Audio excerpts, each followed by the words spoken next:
Hi అండి. అందరికీ నమస్కారం. అందరూ ఎలా ఉన్నారు? అందరూ హ్యాపీగా, హెల్తీగా ఉండాలని మనస్ఫూర్తిగా కోరుకుంటూ ఉన్నాను.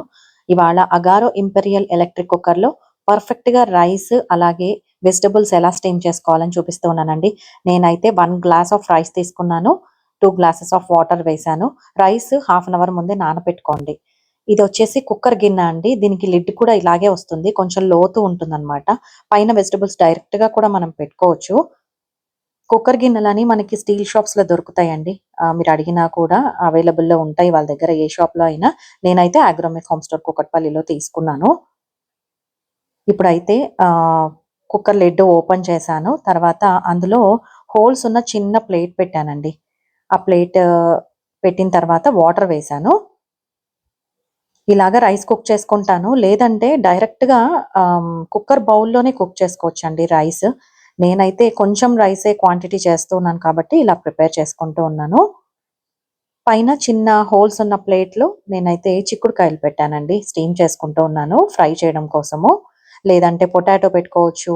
ఏవైనా వెజిటబుల్స్ మీరు స్టీమ్ చేసుకోవాలనుకున్నవి పైన పెట్టేసుకోవచ్చు. ఇలా చేయడం వల్ల దాంట్లో ఉన్న విటమిన్స్ అన్నీ కూడా అలాగే ఉంటాయండి. నార్మల్‌గా మనం వాటర్‌లో బాయిల్ చేస్తే ఏంటంటే, స్టీమ్ చేస్తే ఏంటంటే, ఆ వాటర్ అంతా పడేస్తాం కదా! దాంట్లో ఉన్న విటమిన్స్ అన్నీ వెళ్ళిపోతాయి అంటూ ఉంటారు. అందుకోసం ఇలా చేస్తూ ఉన్నాను. ఫస్ట్ అయితే ప్రెషర్ కుక్ ఆప్షన్ ఆన్ చేశానండి. ప్రెస్ చేసి తర్వాత లో ప్రెషర్ పెట్టుకున్నాను. ప్రెషర్ లెవెల్ స్టార్ట్ బటన్‌ని ప్రెస్ చేశాను. ఇలాగ రైస్ అయితే కుక్ అయిపోతూ ఉంటుంది. అంత లోపల నేనైతే ఫ్రై కోసము పాన్‌లో పోపు వేశానండి. పోపు వేసిన తర్వాత ఆనియన్స్ యాడ్ చేశాను. కొంచెం సాల్ట్, పసుపు వేసుకోవాలి. సింపుల్ ఫ్రై రెసిపీ ఇది కూడా చూపిస్తూ ఉన్నాను. ఆనియన్స్ అయితే చిక్కుడుకాయ కర్రీ ఫ్రైకి చాలా బావుంటాయండి. ఎక్కువ ఆనియన్స్ వేసుకుంటే బావుంటుంది. కాకరకాయకైనా, తర్వాత గోరు చిక్కుడు, చిక్కుడుకాయ వేపుడుకైనా కూడా బావుంటుందనమాట.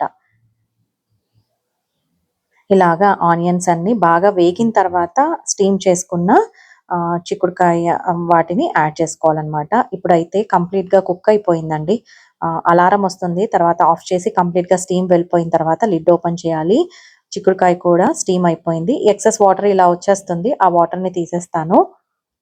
తర్వాత రైస్ కూడా పర్ఫెక్ట్‌గా కుక్ అయిందండి. ఒక చిన్న విషయం ఏంటంటే మీరు రైస్ యూజ్ చేసే దాన్ని బట్టి క్వాంటిటీ యాడ్ చేసుకోండి. నేనైతే Sona Masuri rice half an hour నానబెట్టిన తర్వాత ఇలా ప్రిపేర్ చేస్తే పర్ఫెక్ట్‌గా వచ్చింది. లేదంటే కొంచెం మీరు టైమింగ్స్ అనేవి అడ్జస్ట్ చేసుకోండి. ఇప్పుడు వేపుడు కోసము స్టీమ్ చేసిన చిక్కుడుకాయని యాడ్ చేశానండి. ఇందులో చిల్లుల్లిపాయ కారము, అలాగే పప్పుల పొడి ఇవన్నీ చేసి పెట్టుకుంటానండి. ఇవి యాడ్ చేసుకున్నాను. లేదంటే మీకు నచ్చిన పౌడర్స్ యాడ్ చేసుకోవచ్చు. ఇలా సింపుల్‌గా రైస్, ఫ్రై ఒకటేసారి ఫాస్ట్‌గా కుక్ చేసేసేయొచ్చండి. ఒకసారి తప్పకుండా ట్రై చేయండి. ఎలా వచ్చింది అనేది కూడా నా కామెంట్ సెక్షన్‌లో తెలియచేయండి.